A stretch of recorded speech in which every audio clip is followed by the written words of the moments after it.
Thank you very much, Mr. Speaker. With your permission, I will group question 7 with question 15. At their peak under the previous government, there were 400 hotels in use across the country at a cost of £9 million a day, and thousands of asylum seekers were left in limbo in those hotels as decision-making collapsed. That was the chaos which this government inherited a year ago, but we've taken action to restore order.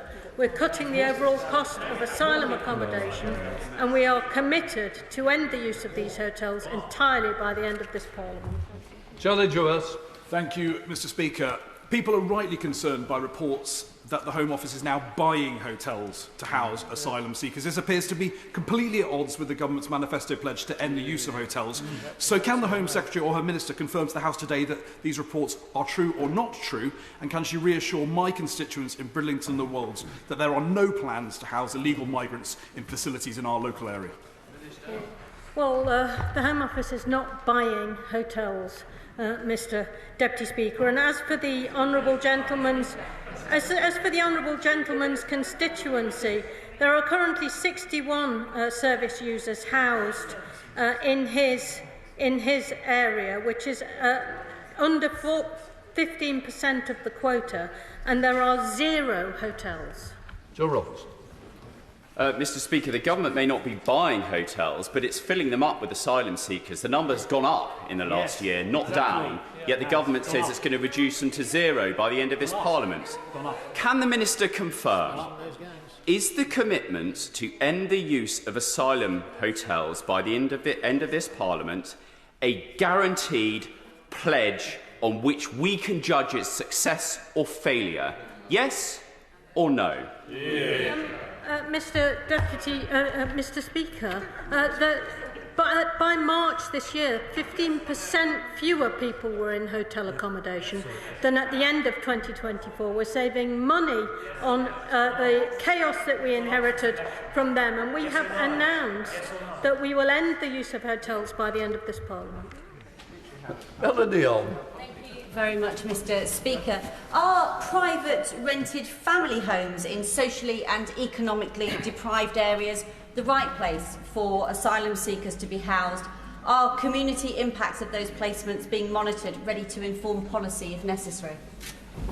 I can assure my honourable friend that we keep all of these issues under close monitoring, and we are doing our best to ensure that individual areas take their fair share of the burden when it comes to looking after those people who are in our asylum system. But just to reassure her, we've speeded up asylum decision-making. We're getting the system that we inherited, which was paralysed, going again so that we can deal with this issue as quickly as possible. On the next.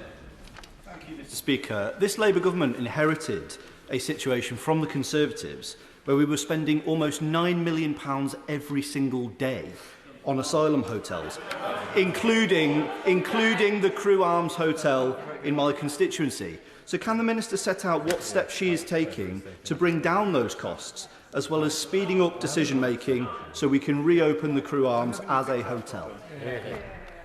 We are as anxious as my honourable friend is to end the use of asylum hotels, but the backlogs we inherited from the party opposite and the time it was taking, because decision-making had collapsed by 70% in the last 3 months of that government, has made it harder than we thought at the beginning to empty hotels. However, we have speeded up.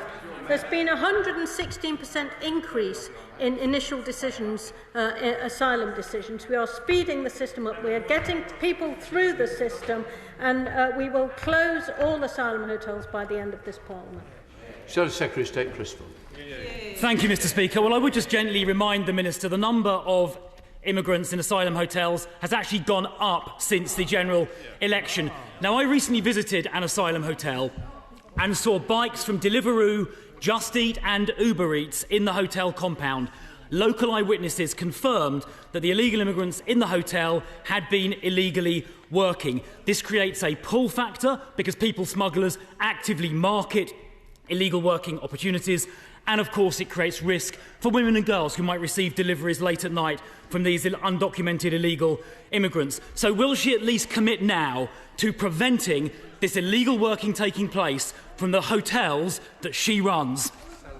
Mr. Speaker, we've had a 50% increase in raids and arrests on illegal working since we came into government, so perhaps he should have spent more time when he was in government in enforcing the rules on illegal working, and we are doing more, including extending the law against illegal working to the gig economy, which is in the Border Security Bill, which he voted against.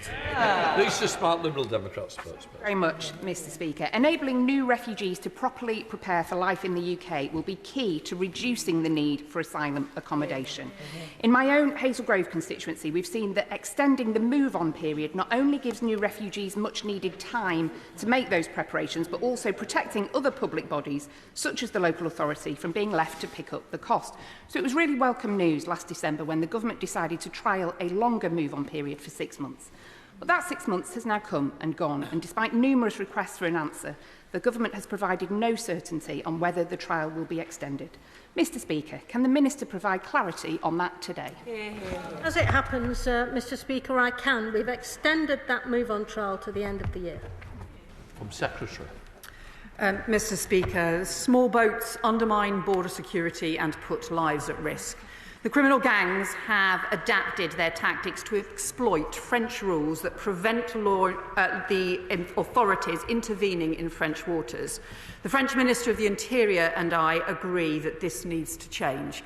He has instigated a major maritime review to change tactics and operations, and we want to see these changes in place as soon as possible. Julian. I agree with the Home Secretary that that would be a major step forward. Does she agree with me that on average, well over 1,000 people have been crossing the Channel each week this year, and that there is no way that any form of court procedures can keep pace with that?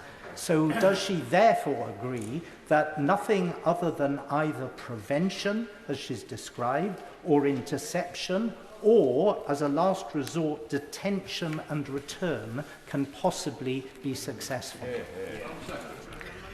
Well, I do agree with him that we need the stronger action to prevent the boat crossings in the first place. That is why we are working closely with France, both on strengthening the law enforcement, with a new law enforcement and investigations unit set up in Dunkirk, and also on the issues around maritime tactics, because we need those interventions as well in French waters to prevent boat crossings in the first place. Mayor. Thank you, Mr. Speaker. The small boats crisis is one of the single biggest issues that my constituents raise with me. And while the government has made progress on returns, it is the case that crossings are still happening. So what assurances can the Home Secretary give my constituents that these gangs will be dismantled and that these crossings will stop? Well, my honourable friend is right to refer both to returns, where we have increased the returns of failed asylum seekers by more than 20% since the election, and also to refer to the action against the criminal gangs that operate. And it is why, because we know that there are particularly Iraqi Kurdish gangs operating in northern France, we have a new agreement in place between ourselves, the French government, and also the Iraqi government and Kurdistan regional government to pursue those gangs. Richard Baker. Mr. Speaker, question number 17.